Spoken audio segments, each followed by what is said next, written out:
नमस्कार बालमित्रांनो, मी तुम्हा सर्वांची लाडकी चिमू आजी तुम्हा सर्वांचं मनापासून स्वागत करते। मित्रांनो, आज मी जी गोष्ट तुमच्या समोर सांगणार आहे ती एका आटपाट नगरातल्या राहणाऱ्या स्वीटू हिची आहे। स्वीटू ही तिच्या आई बाबांसोबत आटपाट नगरात राहत होती। ती स्वभावाने खूप छान आणि सुंदर होती। तिला ना चित्रकलेची खूप आवड होती। ती दिवस रात्र खूप खूप चित्र काढायची आणि आई बाबांना दाखवायची। तिचं हे चित्र काढण्याचं वेळ पाहून आजूबाजूची लोक तिला खूप हसायचे आणि म्हणायचे, हा, चित्रकला काय काढतेस, त्याने काही पोट भरणार नाहीये, जरा अभ्यासाकडे लक्ष दे। स्वीटू खूप नाराज व्हायची हे ऐकल्यावर।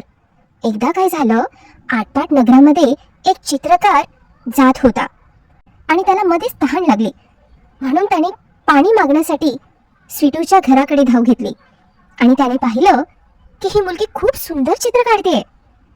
तिचे चित्र पाहिल्यावर ते आजोबा म्हणाले, बाळा, खूप सुंदर चित्र काढतेस तू, माझ्याकडे कॉम्पिटिशन मध्ये तू भाग घेशील का? तू जर भाग घेतलास तर तुझ्या चित्रकलेला आणि तुझ्या टॅलेंटला नवीन ओळख मिळेल। स्वीटू खूप खुश होते आणि ती पटकन होकार देते। ती कॉम्पिटिशन मध्ये खूप सुंदर चित्र काढते आणि बघता काय, तिला पहिलं पारितोषिक मिळतं। ती खूप खुश होते, आई बाबा खूप खुश होतात आणि स्वीटूला आणि तिच्या चित्रकलेला नवीन ओळख मिळते। स्वीटूची चित्रकला पाहून तिला जी हसणारी लोक होती ना, ती आज तिचं कौतुक करत होते आणि बोलत होते, आम्ही चुकलो, आम्हाला तुझ्या कलेबद्दल कळलंच नव्हतं, आम्हाला माफ कर, तू खूप सुंदर चित्रकार आहेस।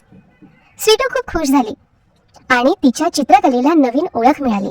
मित्रांनो, याच्यावरून लक्षात येतं की कुठली कला कमी नसते। आपल्या कलेवर विश्वास ठेवून सातत्याने आपण नेहमी प्रयत्न केलं तर आपल्याला यश नक्कीच मिळतं। तर बालदोस्तांनो, तुम्हाला गोष्ट कशी वाटली मला कमेंट बॉक्स मध्ये नक्कीच सांगा। तोपर्यंत bye bye bye bye. Like, share and subscribe काऊ माऊ टीव्ही।